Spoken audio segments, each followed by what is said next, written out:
If the Eaton affair had an air of melodrama, it was also a sign that tragedy was waiting in the wings. Vice President John C. Calhoun, whose wife had battled Jackson over Peggy Eaton, was simultaneously involved in another crisis, one that threatened to bring the nation to civil war.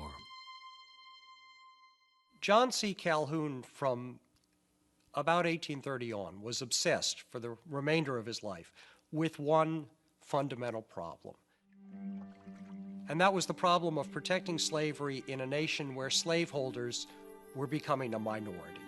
How could slavery be perpetuated in the face of an indifferent or even hostile North?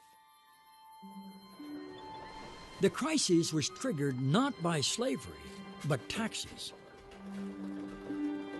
Congress, eager to protect northern factories, had passed a law which imposed a high tax on the cheap imported cloth used by southern plantation owners to clothe their slaves.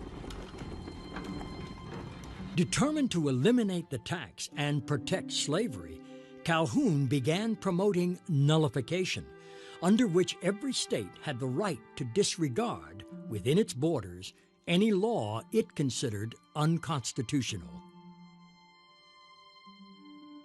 Nullification appealed to Calhoun and other South Carolinians because it was a way of asserting states' rights.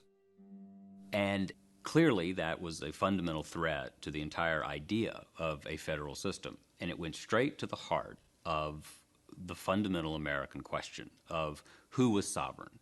Was the federal government sovereign? Were the states sovereign? Were the people sovereign? These were all incredibly complicated questions that consumed the Jackson White House and Jackson's Washington. Nullification's fiercest supporters were congressmen from South Carolina. Its bitterest opponents were northern congressmen who were convinced it would lead to the breakup of the Union. And then there were those whose positions were unknown, including President Andrew Jackson. On April 13, 1830, all three factions were represented at a dinner in Washington, D.C., in honor of Thomas Jefferson's birthday. John C. Calhoun and the nullifiers had been plotting for months to use the event to convert those sitting on the fence to their cause. And in their eyes, Jackson, a fellow slave owner, was a natural ally. But Andrew Jackson had his own plans for the dinner, and as he arrived, he felt the same thrill he had always felt before a battle. As the evening began, the nullifiers endeavored to build support by making toast after toast to the importance of states' rights. Then suddenly, President Jackson raised his glass.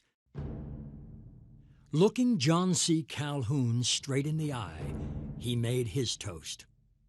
Our federal union, it must be preserved. Those 7 words sent shockwaves through Washington, for all now knew where Andrew Jackson stood. He would not tear apart the nation he had helped build. For Vice President Calhoun, Jackson's opposition to nullification was intolerable. The two men soon stopped speaking. Then, in November of 1832, the state of South Carolina formally nullified the tax and added that if the federal government challenged its right to do so, South Carolina would withdraw from the Union. It's hard for us to understand how serious nullification was. It nearly led to civil war. Troops in South Carolina were marching. Jackson himself wanted to lead the federal army into South Carolina. They were fortifying forts in Charleston Harbor. This was very close to an all-out civil war, and it was Andrew Jackson's duty to stop that. Instead of reacting in anger, as he had so often before, Jackson issued a presidential proclamation in which he appealed to the people of South Carolina. Seduced as you have been, my fellow countrymen, by ambitious, deluded, and designing men, I call upon you in the language of truth and with the feelings of a father to retrace your steps. Say, we too are citizens of America. Carolina is one of these proud states. Her best blood has cemented this happy union.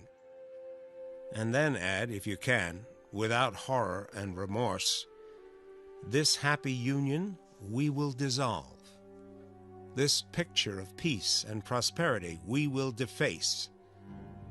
These fertile fields we will deluge with blood.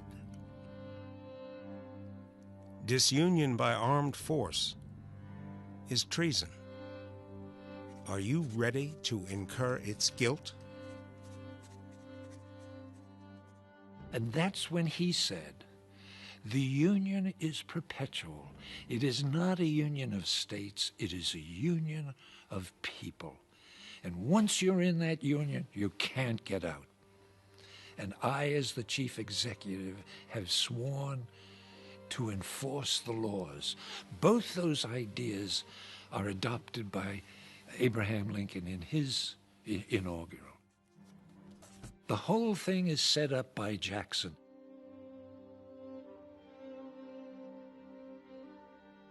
With both sides preparing for civil war, the most skilled negotiator in Congress, Henry Clay, succeeded in winning passage of a compromise bill that dramatically lowered the tariff. Jackson signed it, South Carolina agreed to abide by it, and war was averted.